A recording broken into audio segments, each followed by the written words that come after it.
Polosa, et Simba Lissoute. Pour moi, comme on a kuna, bateau va travailler dans Zambé. En tout cas, basi baké musika. Donc là, va, yo ba mission dans ton pays, aux autres comme il faut. Place nous à où est-ce société. Ah? Oyaki, allez, quittez. Polosa, on est là-bas, tu na kane. Na lomo na kekuna. Là va. Ah! On nous a mis dans l'orange, non? Comment coquette? Ah, vraiment. Qui ça? Et en plus, il y a qui ont commis partout dans l'Europe, dynamique Congo, commis partout dans l'Europe. Maman coquette, ça est commis partout. Tout commis en Suède, tout commis à Paris, tout commis à Lille, tout commis à Bruxelles. Et puis, base n'a vu toujours Londres, Angleterre.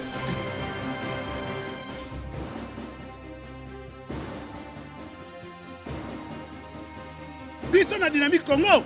Toza ko avancer na nkolo. Mesdames et messieurs, mardi, c'est un honneur de vous retrouver. Critique Info, comment allez-vous? Moi, je vais très bien. L'actualité aujourd'hui, Moïse Katumbi à Lubumbashi, il a passé sa première nuit après plusieurs années en RDC, accueilli par des milliers de personnes, des autorités congolaises, des députés, des hommes d'affaires. Il y en a même qui sont aujourd'hui en train de crier, là, ils sont là, et des journalistes, il faut le dire, hein, et tout le monde était là hier. Qui pouvait manquer à ce grand rendez-vous de Moïse Katumbi Chapoué? Les masques, finalement, viennent de tomber, et le maître est là, et chacun va devoir rendre le compte à son maître. Mesdames et messieurs, nous allons réfléchir un peu sur la question de Moïse Katumbi. Parlons aussi de la Mouka, parce que je crois que c'est même la grande question. Est-ce que Moïse Katumbi n'entraîne pas la Mouka dans le trou? Est-ce que Moïse Katumbi ne sort pas victorieux de l'affaire? Est-ce que Moïse Katumbi n'est-il pas l'enfant discipliné de la Mouka? Est-ce que Moïse Katumbi n'est pas le réaliste de l'affaire? Eh bien, c'est ce qu'on va voir avec vous, mesdames, mesdemoiselles et messieurs. Et que disent les journaux ce matin? La deuxième partie sera consacrée à la primature, parce qu'on en parlera. Et la troisième partie, nous allons répondre à toutes les questions des internautes. Mesdames et messieurs, bienvenue. La prospérité, Sylvestre Ilunkamba. Enjeu et mission difficile. Primature, le FCC salue la nomination du professeur Ilunkamba. Lourde responsabilité, titre le journal pour Sylvestre Ilunga. Katumbi, je viens pour aider le peuple à sortir de la misère. Télégramme du Congo, l'AFDC met le feu à la casserole du FCC. Moïse Katumbi conduit la dépouille mortelle de la Mouka à la morgue. Parlons maintenant de Moïse Katumbi. Je reviens pour la paix et la réconciliation. En moins de quelques temps, mesdames et messieurs, Moïse Katumbi a fait des déclarations. L'on se croirait en train de suivre les déclarations d'un président de la République. On se croirait en train de suivre les discours d'un premier ministre ou de quelqu'un qui attend un ministère, ou sinon d'un opposant. En tout cas, un peu plus loin. Parlons-en maintenant. Lorsque Moïse Katumbi dit aux Congolais que je reviens pour vider la misère, régler la misère, trouver la solution à la misère du peuple congolais et surtout de son peuple à Lubumbashi, on se pose la question, qu'est-ce qu'il va faire exactement? Concrètement, qu'est-ce qu'il va se faire? Il aurait promis baisser le prix du sac. Comment un individu peut baisser les prix des produits, des denrées alimentaires, je veux dire, des denrées alimentaires ou des produits de première nécessité? C'est beaucoup plus simple, réaliste. Il suffit d'avoir une bonne production et de baisser les prix, de casser les prix. Mais on ne casse pas les prix quand on veut casser les prix. C'est une mauvaise pratique que nous avons au Congo, malheureusement. On ne peut casser les prix que lorsqu'on a informé au ministère de l'économie, parce que le prix n'est pas une question individuelle. Le prix est une question nationale, on ne peut pas jouer avec. Et donc, quand on essaye de le faire, on peut tomber sur des infractions économiques assez sérieuses et être poursuivi, bien évidemment, par la justice. Parce que c'est casser les marchés et casser certains principes du marché. Mais je ne suis pas ici en train de dire que le faire n'est pas une bonne chose. Seulement, quand ça se fait sur le respect de l'art, tout est très bien. Mais regardons maintenant là où les choses vont un peu se compliquer. Vous avez Moïse Katumbi qui est arrivé hier à Lubumbashi, accueilli par une foule immense de gens. Mais dans la foule, on a retrouvé beaucoup d'autorités congolaises, des députés. Moi, je me pose toujours une question. Mesdames et messieurs, je serai un peu dur, mais il faut quand même le dire. Vous savez, quand on assume certaines responsabilités, je crois qu'il y a un moment donné, il faut qu'on se dise, si nous sommes vraiment des hommes d'État ou nous ne sommes pas des hommes d'État. Je ne suis pas contre les députés qui sont allés accueillir Moïse Katumbi Tchapoué, pas du tout. Seulement, je suis contre ce spectacle qu'on a offert aux gens. Hier, j'ai entendu des gens dire que c'est un jour historique pour le pays. Qu'est-ce que ça d'historique quand quelqu'un qui est parti et revient de son pays? En quoi est-ce que c'est historique? En quoi est-ce que ça engage le pays entier? En quoi est-ce que ça engage le pays? Je crois à un moment donné, nous devons être responsables dans certains de nos propos quand nous le tenons, et surtout à la télévision. Et vous allez vous rendre compte que ce sont des gens. Au Congo, je ne comprends pas. Il y a des gens qui ont évolué avec Kabila pendant très longtemps. Ils ont même travaillé avec Mobutu. Ils parlent toujours de l'expérience, mais jamais du résultat. Toujours de l'expérience. J'ai fait ceci, j'ai fait cela. Mais jamais moi j'ai résolu tel type de problème. J'ai résolu ceci, j'ai résolu cela. Et c'est jamais ça. C'est toujours moi j'ai travaillé dans ça, moi j'étais dans ça, moi j'étais dans ça. Mais c'est jamais moi j'ai réglé tel problème, j'ai réglé tel autre problème. Vous avez des gens qui ont contribué à la destruction de ce peuple d'une manière ou d'une autre. Soit par leur incapacité de réflexion, soit pour leur incapacité de refuser. C'était des gens qui ont accompagné un système destructeur. Et à un moment donné, quand ils se sont rendus compte que le système destructeur voulait aussi les détruire, eux, ils ont fui. Et maintenant, ils disent, non, écoute, non, nous étions là pour le pays et tout. En réalité, on sait que ce n'était pas pour le pays, c'était pour eux-mêmes. Les gens sont tellement faux, accompagnés d'une génération de fossoyeurs, d'une génération des aventuriers et des jouisseurs qui, malheureusement, ont eu à gouverner, à diriger ce pays d'une manière ou d'une autre. Mais la question de la responsabilité, est-ce que nous pouvons nous poser des bonnes questions et arriver à répondre? J'y arrive. Regardons maintenant. On parle de la Mouka qui serait en train de se vider et tout, la dépouille mortelle, tout ça. On en parle. Mais la grande question est celle de savoir. Il faut d'abord mettre les bases, faire comprendre aux Congolais une chose. Et je le dis l'autre fois. Moïse Katumbi ne représente pas, disons, l'arrivée de Moïse Katumbi, ce n'est pas le présidium. Le présidium, c'est l'organe habilité à régler, à définir, à régenter la politique interne de la Mouka. Et cela ne se passe que quand les présidents sont réunis dans une réunion qu'on appelle présidium.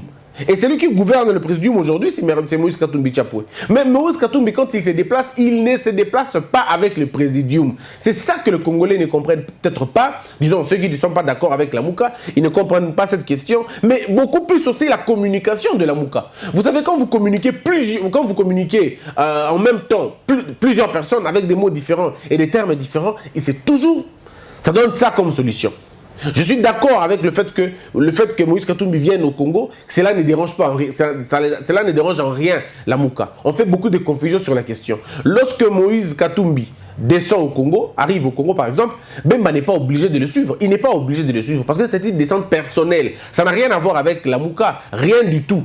Et l'ordre du jour, ce n'était pas la Mouka parce que seul M. Moïse Katumbi, il n'engage pas la Mouka seul. Il engage la Mouka au cours d'une réunion de présidium et pendant son mandat. Donc les actes qu'il pose, quand il les pose en étant privé, en tant que privé, en tant qu'individu, ça n'engage pas la Mouka. Entre autres, son arrivée en RDC. Ça n'engageait en rien la Mouka. Ceux qui sont allés le recevoir, ceux qui sont allés l'accueillir, sont des gens qui croient en son message, qui croient en son combat, et pour la plupart des cas, des gens qui dépendent de lui. C'est-à-dire les gens de son parti politique, les gens de sa plateforme politique, les gens qui croient en son combat, ce sont eux qui sont allés le rencontrer. Mais ils n'engagent pas la Mouka en descendant à Lubumbashi. Ce n'est pas la Mouka qui est allée à Lubumbashi, c'est M. Katumbi qui est allé à Lubumbashi. Là, c'est beaucoup plus simple. Quelqu'un m'a même posé la question, mais Christian, si tu dis ça, pourquoi alors Mozuto accompagne Martin Fayulu? Monsieur Mozuto accompagne Martin Fayulu parce qu'il veut l'accompagner. Et c'est ça, ça doit être clair. Il veut l'accompagner. Il a un agenda qui lui permet d'accompagner M. Fayulu. Ce qui n'est pas le cas avec Bemba, ce qui n'est pas le cas avec M. Moussa Niamoussi, qui ne sont pas non seulement d'accord avec la démarche de M. Fayulu, mais aussi leur agenda ne permet pas qu'ils puissent accompagner M. Fayulu là où M. Fayulu s'en va.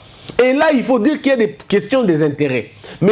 Atipas Moussa Niamoussi sait que M. Fayulu n'a rien à lui donner par rapport à ce qu'il cherche. Mais Moussa a besoin d'une sorte d'immunité, on va le dire comme ça, ou d'une sorte d'oubli. Il a besoin d'un pardon national. Peut-être les mots est dur quand je parle de pardon national, mais il a besoin qu'on le laisse tranquille, qu'il revienne au pays. C'est pourquoi il a dit que l'autorité suprême m'a autorisé de revenir au pays. Monsieur Bemba, même si on ne le dit pas, lui, il faut dire aux Congolais que M. Bemba n'a jamais été inquiété par la justice congolaise. Non, il n'a jamais été inquiété par la justice congolaise. Donc, personne ne l'a interdit de venir.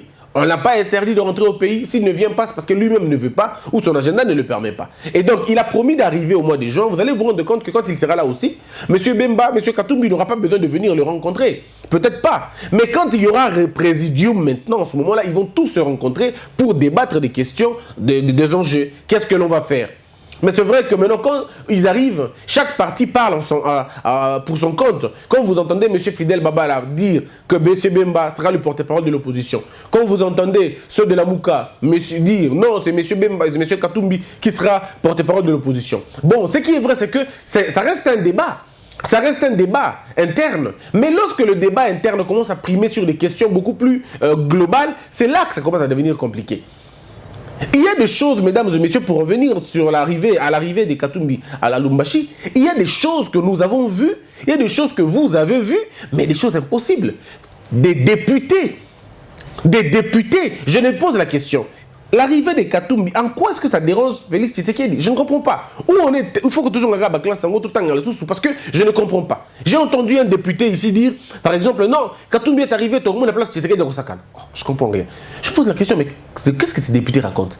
Comment il peut le dire alors qu'il sait bien que celui qui a permis que Katumbi revienne au Congo, c'est Félix Tshisekedi? Mais donc, comment on peut dire que Katumbi a été à la place de Félix à Osaka? Est-ce que Félix, pour qu'il joue, il a besoin des Katumbi? Je ne comprends pas.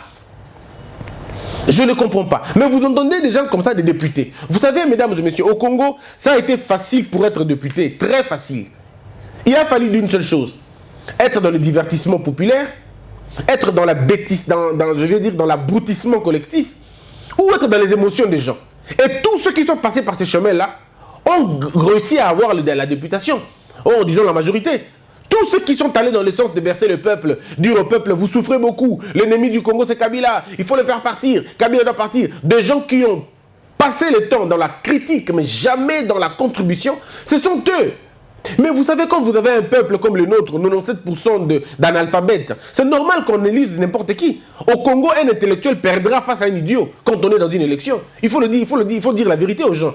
Au Congo, les idiots gagnent beaucoup plus que les hommes intelligents. Parce que le message d'un homme intelligent ne passe pas. L'homme intelligent est pris pour quelqu'un qui réfléchit beaucoup, pour un philosophe. Le Congo a besoin, le Congo de ces temps, a besoin des gens émotifs, des gens émotionnels, des gens impulsifs, des gens qui n'ont aucun sens républicain, aucun sens d'éthique. Ce que je me pose la question, comment ça se fait pour un homme, député soit-il, ministre soit-il, d'arriver au point d'insulter quelqu'un à la télévision, ou surtout de manquer du respect à un président de la République? Parce que même quand on était à l'époque de Kabila, je n'étais toujours pas d'accord avec ceux qui allaient dans le sens d'insulter l'autre. Parce que c'est une faiblesse morale. On n'insulte pas, mais l'on propose des points de vue qui montrent ou qui démontrent que tel est dans l'erreur ou tel n'est pas dans l'erreur. Mais quand j'entends des gens dire au Congo, par exemple, Félix Tshisekedi, un député, Félix Tshisekedi a Sambwa, je me pose la question, est-ce qu'il est député, ces députés-là, est-ce qu'il comprend qui est député, qui ne l'est pas? Déjà, c'est même indélicat qu'un député fasse un déplacement pour aller, je sais pas moi, passer tout son temps, aller applaudir quelqu'un. Non, je crois qu'un député, quand on est député, ça c'est subjectif. Ce n'est vraiment pas objectif, ce que je veux dire. Ça relève de la subjectivité, mais ça reste quand même une histoire beaucoup plus profonde, quoi. Ça reste une histoire de valeurs. Si dans un pays, tout le monde doit faire des courbettes, tout le monde doit suivre l'argent, il y a beaucoup de faux au Congo. Beaucoup d'intellectuels faux. Et ils n'ont que le français dans la bouche, c'est tout simplement. Moi, je suis indigné de voir certains comportements. Très indigné de voir les comportements de certains députés. Je me pose la question, est-ce que le peuple qui les a poussés là-bas, qui les a amenés là-bas, ce peuple comprenait pourquoi il est poussé là-bas? Un député qui va faire le déplacement, il quitte chez lui, il quitte Kinshasa, il va aller rencontrer Moïse Katumbi Tchapo, ce qui n'est pas mauvais d'ailleurs, ce qui est très bien, surtout quand il vient de son parti politique, mais aller jusqu'au point d'aduler quelqu'un, aller jusqu'au point de dire que c'est un homme exceptionnel. Non, mais en quoi est-ce que M. Moïse Katumbi est exceptionnel? C'est aujourd'hui parce que nous ne voulons pas nous regarder dans les yeux et dire des vérités. En quoi est-ce que M. Moïse Katumbi est exceptionnel? Sans m'attaquer à la personne, j'ai beaucoup de respect pour lui. Mais regardons d'abord, mesdames et messieurs, la gestion du Katanga. Est-ce qu'elle a été une gestion rationnelle? Est-ce que le Katanga a représenté ce qu'il avait vraiment? Est-ce que le Katanga a eu ce qu'il valait? C'est que le Katanga pouvait avoir? Moi, j'ai été au Katanga. Nous avons été là-bas. Nous avons fait Likasi, Kipushi, Kolwezi. Nous avons été à Fungurume. Nous avons été là-bas et les vidéos sont là. Vous avez vu vous-même l'état des routes, dans lesquelles les routes se trouvent. Vous avez vu vous-même l'état des quartiers là-bas. Est-ce que l'on peut avoir dirigé pendant 8 ans une province aussi riche comme celle-là et la laisser dans cet état-là? Et se battre les torses pour dire que je suis fier de ce que j'ai fait? Pourquoi nous n'avons pas honte, nous? Lui-même, M. Katumbi, ne se donne pas des titres comme ça, mais ce sont des députés qui donnent des titres comme ça à Katumbi. Non, mais c'est le meilleur de tous les gouverneurs. Mais pour avoir fait quoi? Et quand on pose la question, on dit « Ah, il est haineux ». Non, mais ça, ce n'est pas de la haine, c'est de la rationalité. Ceux qui ont gouverné ce pays d'une manière ou d'une autre devaient avoir honte de nous regarder dans les yeux. Ce sont eux qui nous ont mis dans le pétrin. Ce sont eux. C'est la gouvernance de la Kabylie et ses complices. Ce sont eux qui nous ont entraînés dans la boue. Là où nous sommes, c'est à cause d'eux. Il ne faut pas aujourd'hui qu'on se leurre, qu'on dise que non, parce que non, il faut dire la vérité au peuple congolais. Nous n'avons jamais eu des gouverneurs sérieux dans ce pays. On n'a jamais eu de gouverneurs sérieux. Soit ils étaient sérieux mais incompétents, ou ils étaient compétents mais moins sérieux. En tout cas, les deux choses l'une. Vous avez vu les élèves à Lubumbashi, dans quel état ces élèves se trouvaient? Vous les avez vus, n'est-ce pas? Mais c'est partout. Je vous ai montré les élèves de Lubumbashi. Je vous ai montré les élèves de Mbandaka. Je vous ai montré les élèves du Bas-Congo. Où est la différence? Dites-moi la différence, c'est à quel niveau? Parce que c'est la même chose. Alors en quoi est-ce qu'un gouverneur serait mieux que les autres? En quoi? Nous avons deux manières de voir les choses. La première manière, c'est celle de croire que quand on construit des maisons, quand on construit des édifices, on a réussi son mandat. Et l'autre façon, c'est quand on construit des routes, des hôpitaux, des services publics, là on a réussi. Mais jamais l'homme politique congolais bat son torse pour des services, pour une réussite au niveau des services publics. Nous battons toujours le torse pour des réalisations puériles et inutiles. Et ce sont ces mêmes personnes-là qui ont confisqué la politique, ça fait 60 ans, ils ont gardé le même système. Parler d'eux, mais jamais de leur réalisation. Mais quand on essaie de gratter un peu plus, on se dit, oh, mais en tout cas, on est dans un faux débat. Pourtant, ce sont des vrais débats. Vous avez vu les journalistes, tous sont partis là-bas. Alors tous sont partis là-bas. Ça n'a rien à voir avec la recherche de l'information. Non, ce n'est pas la recherche de l'info. Non, mais ils partent chercher autre chose. C'est pourquoi vous allez voir les journaux, vous allez voir les titres, les informations tournent autour de l'individu, mais jamais autour du contenu. C'est toujours l'individu. Toujours l'individu. Et je crois qu'à un moment donné, M. Katumbi, quand il regarde, tout le monde lui dit, mais ouf, il y a beaucoup de flatteurs dans ce pays. Je crois qu'il se dit, il y a beaucoup de flatteurs dans ce pays. Au Congo, tout le monde flatte. Les pasteurs flattent, les professeurs flattent, les ministres flattent, les députés, n'en parlons pas. On ne sait pas qui est qui en réalité. Tout le monde flatte, les journalistes flattent. Tout le monde flatte pour avoir quelque chose, Et quand on essaie d'être dur, on dit, ah non, aux quand. Mais je comprends. C'est quand vous avez un peuple qui n'a pas été formé, quand vous avez un peuple qui n'a pas été éduqué et instruit, ce peuple-là est amputé de sa capacité de réflexion. Ce peuple-là est amputé de sa capacité de réflexion. Ce peuple est superficiel. Il reste un peu l'icolo. Donc quand on a quantité. C'est quand même regrettable. On fait beaucoup d'amalgames sur la question et ça commence vraiment un peu à déranger la question. On va lire un peu, pour vous, on va lire ce que M. Moïse Katumbi dit quand il arrive à Lubumbashi, par exemple. Et la page 3, Katumbi accueilli par une foule en liesse à Lubumbashi. Près de 3 ans d'exil forcé, l'opposant Moïse Katumbi est rentré en RDC. Son avion s'est posé dans son fief de Lubumbashi où plusieurs milliers de personnes l'ont accueilli et il doit tenir un meeting lundi soir. Tout blanc vêtu, bon ça on raconte, ferveur populaire à Lubumbashi. Dès les premières heures de la matinée, des milliers de personnes avaient convergé vers l'aéroport de Lubumbashi. Une foule compacte a descendu le boulevard Syrie en brandissant des dizaines de drapeaux aux couleurs des alliés politiques de l'ancien gouvernement du Katanga. On a parlé de tout ça. Alors, main tendue à Félix Tshisekedi. En août 2018, Moïse Katumbi avait plusieurs fois tenté de rentrer au pays par terre ou par air en vain. Mais depuis l'arrivée au pouvoir de Félix Tshisekedi, les signaux de décrispation politique se sont multipliés. Plusieurs prisonniers politiques, on a parlé de tout ça et tout. Alors, voilà, les journaux ne disent même pas la même chose. Et puis vous avez là où Fayoulou continue à mener son combat pour la vérité des urnes et revendique toujours la victoire. Katumbi a ainsi salué des choses positives que Félix Tshisekedi est en train de faire, par exemple la liberté de l'expression dans notre pays, liberté des prisonniers. J'aurais perdu mon temps. Alors, Kyungu à propos du retour de Katumbi. Nous sommes libérés des morts. L'un des piliers d'ensemble pour le changement dans la région du Katanga, le député Gabriel Kyungu Wakumwanza s'est déplacé pour l'aéroport de Luano pour accueillir l'opposant Moïse Katumbi, dont le retour a été annoncé pour le 20 mai. Alors j'ai un sentiment de satisfaction. Nous sommes totalement libérés des stress, des tracasseries, des tortures, des enfermements, des cachots et même des morts, a déclaré Kyungu à son arrivée à l'aéroport. Nous pensons à tous ces gens et pensons que Dieu nous a exaucés. Nous sommes des chrétiens. Moïse, le nôtre, rentre aujourd'hui. Je suis très content, a-t-il ajouté.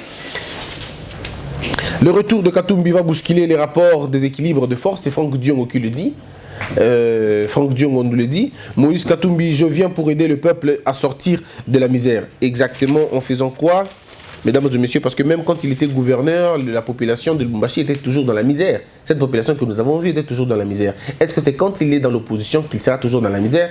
Quand je le dis, je ne suis pas contre lui, ne vous en faites pas du tout contre lui, mais seulement nous essayons de faire comprendre aux Congolais les types de politiciens que nous avons au Congo. Des gens qui sont à un moment donné amnésiques. Je ne comprends pas. Nous avons deux types de choses, deux rangs. Quand on est dans l'opposition, on est sain. On se permet de tout dire, on se permet de tout reprocher aux autres quand on est dans l'opposition. Quand on est quand on est au pouvoir, on explique tout, on justifie tout, même les choses qu'on ne pouvait pas justifier. Alors, malheureusement, ce sont les mêmes personnes. Je me rappelle encore des propos de Moïse Katumbi Tchapoué en 2006. Je me rappelle encore des propos de Moïse Katumbi lors des élections en 2011. Je me rappelle encore de M. Moïse Katumbi, de tout ce qu'il disait sur Joseph Kabila. C'était l'aubaine de ce pays, c'était lui qui allait changer le Congo, c'était le porteur de solutions. Il a raconté tout ce qu'on pouvait raconter. M. Kabila avait la place de choix, c'était un ange, c'est quelqu'un. Je me rappelle encore que M. Katumbi disait « Je ne pourrai jamais postuler à la présidence si M. Kabila est président. Les gens veulent nous diviser et tout. » On a raconté ce que l'on veut raconter. Et vous avez monsieur... je ne cite même pas les noms, hein, tous qui sont aujourd'hui dans l'opposition, qui sont restés dans l'opposition. Si vous scrutez un peu, dans la plupart des cas, ce sont ces mêmes personnes qui avaient travaillé avec le régime de Kabila. Les mêmes personnes. Ils avaient assumé des fonctions les plus hautes. Pas que Kabila Bebaki. Non, les gens qui disent ça, ils vous mentent. Kabila Abeba n'a pouvoir te. Kabila était déjà venu au pays comme un mal. Abeba te. Kabila Abeba te parce qu'il est côté ligne, il est déjà il était mal entré. Il est mal arrivé et puis il est mal parti. Donc que quelqu'un ne nous dise pas non, il était bien au début. C'est faux, il n'était pas bien au début. Il est venu mal, il a continué mal et puis il a fini très mal. Il ne faut pas qu'on nous dise, qu'on nous monte. Oh non, j'étais avec lui parce qu'il était bien. Et puis à un moment donné, Abebaki, c'est faux et archi faux. Toutes ces personnes qui ont travaillé avec Kabila le savaient. Ils savaient que M. Kabila n'avait aucune démocratie en lui. Ils savaient que M. Kabila n'avait aucun projet de développement. Et eux-mêmes savaient que les 5 chantiers étaient vides. Ils le savaient. Mais ils font semblant aujourd'hui de dire que non, j'étais bien avec lui, mais quand il a pris une autre allure, et ce qui n'est pas vrai d'ailleurs, ce qui n'est pas vrai. Mais regardons maintenant, ça c'est parce que ils sont en opposition, mais quand ils sont au niveau du pouvoir, quand ils arrivent au niveau du pouvoir, ce qu'ils sont aujourd'hui en train de gérer, c'est-à-dire le président Félix et tout le reste, ce qu'ils sont aujourd'hui en train de gérer, mais ils étaient de l'opposition hier. Regardez maintenant de quelle heure ils regardent l'opposition aujourd'hui, comme des gens... des mauvaises personnes. Aujourd'hui, l'opposition représente la méchanceté. Écoutez certaines personnes de l'UDPS. Écoutez ceux qui soutiennent les chefs de l'État. Ils vont vous dire, l'opposition, on n'a plus besoin d'avoir l'opposition dans ce pays, il est temps de construire. Il est temps de construire. Mais à l'époque de Kabila, quand on vous demandait de construire, qu'est-ce que vous disiez? On ne travaillera pas avec vous parce que vous êtes mal. Nous sommes de l'opposition. À l'époque de Kabila, vous étiez bien dans l'opposition. Mais maintenant, quand vous avez le pouvoir, vous ne voulez pas qu'il y ait de l'opposition. Ça, c'est la malhonnêteté de l'homme politique congolais. C'est pourquoi on dit au Congo ici, mesdames et messieurs, les hommes politiques au Congo sont le problème du Congo. Le problème du Congo, c'est la classe politique congolaise qui a finalement bloqué tout et qui a compromis l'avenir des gens. Ce sont eux qui ont la responsabilité de la destruction de ce peuple-là. Parce qu'eux, ils réfléchissent en termes d'élection, mais ils ne voient pas la future génération. C'est pourquoi vous avez vu même les jeunes gens, ils ont 32 ans, ils ont 30 ans. Mais je me pose la question, qu'est-ce qui vous prend? Pourquoi avez-vous des discours inutiles? Tu vois quelqu'un de 30 ans, mais il est d'une inconstance pas possible. Il vacille comme de l'eau. Il est ici, il est versatile, Yago Sakanate. Je me pose la question, mais Ponanini Boye, Pourquoi il vous manque de la personnalité? Pourquoi vous ne pouvez pas tenir un discours et le respecter jusqu'au bout? Pourquoi vous n'êtes pas derrière les idées? Pourquoi vous êtes derrière les hommes? Cette culture Yabatou et Utiwapi, cette culture de chanter les hommes, ça vient d'où cette culture? Ça vient d'où cette culture de primer les hommes, raconter aux hommes, dire aux hommes que Bangonde Bata danger, Bangonde l'équipe? Et Utiwapi le Kouana? Mesdames et messieurs, si nous voulons changer ce pays, il faut changer d'abord la classe politique congolaise. Nabamboka Moussous, voilà comment ça se passe. Les gens se targuent à la poitrine pour avoir réalisé des choses. Avant que quelqu'un vienne se présenter devant vous, il doit, et encore que s'il a déjà travaillé avec vous, il doit être en mesure de vous dire, voilà ce que moi j'ai fait. Mais vous avez des gens qui ont des parcours brillants, mais qui n'ont aucun résultat, mais qui se présentent quand même devant vous, le peuple, et vous demandent encore votre voix. Mais quelle amnésie populaire! Non, mais nous sommes amnésiques à ce point. Des gens qui se sont enrichis au pays, illicitement. Des gens qui ont finalement conduit vos provinces dans la ruine. Des gens qui ont conduit vos municipalités dans la ruine. Votre pays dans la ruine. Ces mêmes personnes n'ont même pas le courage de fuir. Mais ils ont le courage de venir vers vous. Et vous demandez encore de voter pour eux. Ou alors ils vous font des serments. C'est quoi le problème? La faim est vraiment entrée dans nos cerveaux. Pourquoi nous oublions si vite? Pourquoi oublions-nous si vite? Un peuple qui n'est pas exigeant est un peuple mûr pour l'esclavage. C'est un peuple mûr pour la torture. Parce qu'un peuple doit être exigeant. Un peuple doit demander, doit dire à l'autre, pourquoi toi qui me diriges, tu es plus riche que moi? Ça, le peuple devait le savoir. Au gouverneur des provinces, on devait demander combien d'hôpitaux vous avez construits. Au gouverneur des provinces, on devait demander combien de routes à intérêt provincial vous avez construit. À un gouverneur, on devait poser la question, quel est le niveau de vie des prisonniers au niveau des provinces? Quel est le niveau de la liberté d'expression au niveau des provinces? C'est quoi la qualité de notre enseignement au niveau des provinces? Ça, ce sont des questions que le peuple pose au gouvernant. Mais si le peuple lui-même est amnésique, si le peuple lui-même abandonne, démissionne, que voulez-vous après? Nous avons touché le fond, mesdames et messieurs. Nous avons touché le fond. Regardez le débat que nous avons aujourd'hui. Cette histoire de Moïse Katumbi, quand il arrive, l'histoire, quand je dis l'histoire, c'est l'arrivée de Moïse Katumbi. Mais c'est un débat de société. On devait se poser la question. Ce peuple qui est allé accueillir Moïse Katumbi, ce peuple est allé l'accueillir pourquoi? Posons-nous la question. Et je crois que M. Moïse Katumbi, quand vous avez vu ce peuple-là, qu'est-ce que vous vous êtes dit? Est-ce que vous vous êtes dit, je mérite ça? Est-ce que vous méritez vraiment cette popularité? Vous-même, posez-vous la question. Est-ce que vous méritez ça? Qu'est-ce qui est à l'origine de cette foule qui vient vous accompagner, qui vient vous accueillir? C'est un examen de conscience que vous devez faire vous-même. Est-ce que vous avez servi réellement ce peuple-là? Est-ce que ce peuple-là, de la manière dont vous l'avez trouvé, est-ce que vous l'avez laissé de la même manière? Avez-vous changé quoi? Est-ce que vous avez amené une politique cosmétique où nous allons voir que des points, ou vous avez vraiment attaqué le problème dans leur source? Est-ce que vous avez fait une étude de votre province et vous l'avez réussi? Vous l'avez réussi, pardon? Vous avez fait 8 ans dans la gestion. Est-ce que vous avez réussi ça? Est-ce que Katanga a revêtu sa robe? Ce sont là des questions, monsieur Katumbi. Parce que dans peu de temps, vous serez peut-être candidat président. Vous serez peut-être porte-parole de l'opposition. Vous avez peut-être une belle carrière devant vous. Mais est-ce que vous ne trouvez pas qu'il faut un renouvellement d'intelligence politique au Congo? Est-ce que vous ne voyez pas qu'il faut finalement refaire les choses? Est-ce que ne voyez-vous pas que la direction où nous allons dans le trou, avec des messieurs qui sont autour de vous, qui ne sont que là pour vous flatter? Monsieur Katumbi, si vous n'aviez pas l'argent, auriez-vous toutes ces personnes-là? Ils vous soutiennent pourquoi? Est-ce que vous vous posez cette question? Est-ce que toutes ces personnes qui sont autour de vous, si vous leur posez des questions, c'est quoi mon idéologie? Est-ce qu'ils vont être en mesure de vous le dire? Faites ça, monsieur Katumbi. Je vous pose, moi je vous donne ça comme exercice. Je vous conseille, avec tout le respect et toute l'humilité possible. Aujourd'hui, vous avez la possibilité de cliquer seulement un doigt et tous les députés viennent vers vous. C'est très bien, M. Katumbi. Mais posez la question à ceux qui sont avec vous, ceux qui crient. Vous les avez entendus quand vous étiez dans le pouvoir, n'est-ce pas? Quand vous étiez au pouvoir, ces mêmes personnes criaient au nom des autres. Ils criaient au nom des autres. Et aujourd'hui, c'est votre nom qu'ils crient. Maintenant que vous êtes là, posez-leur la question. Pourquoi vous m'avez choisi? Ils n'auront pas de réponse. Ils vont vous donner des réponses bidons et vous comprendrez que, flatteur bangoyo. Et vous commencez par les élaguer. Quand on est député, il y a des propos que l'on tient, il y a des propos que l'on ne tient plus. Il y a des attitudes que l'on fait et des attitudes qu'on ne fait plus. Il est important, très important, de comprendre ça. La classe politique congolaise a miné Mbokanabiso. Et c'est regrettable.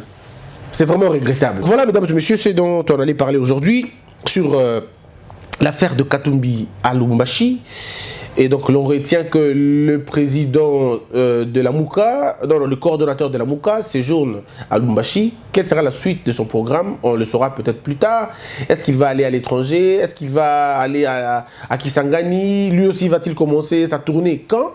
Il faut rappeler que Martin Fayulu avait tweeté et qu'ils attendent M. Bemba à la fin de ce mois, peut-être, M. Antipas à la fin de ce mois aussi. Il peut y avoir une réunion du présidium au Congo, mais on ne sait pas là où ça va se passer. Est-ce à Kin?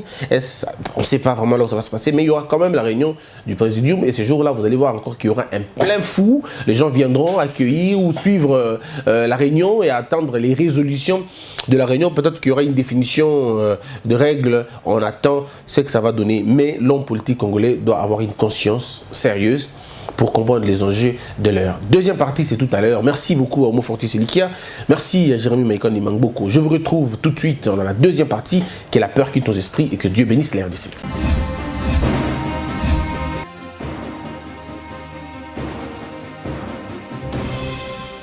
Patron nga Polosa, et Simba Lissoute.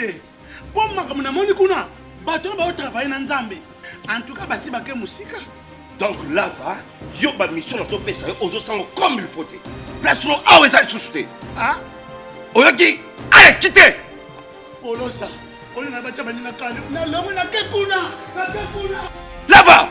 Ah! On nous a mis dans l'orange. Comment coquette? Ah, Vraiment. Qui ça?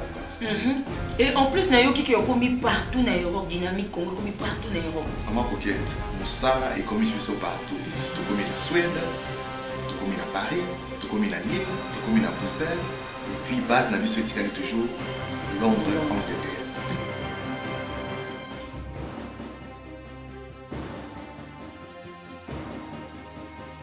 Biso na dynamique Congo, toza ko avancer na nkolo.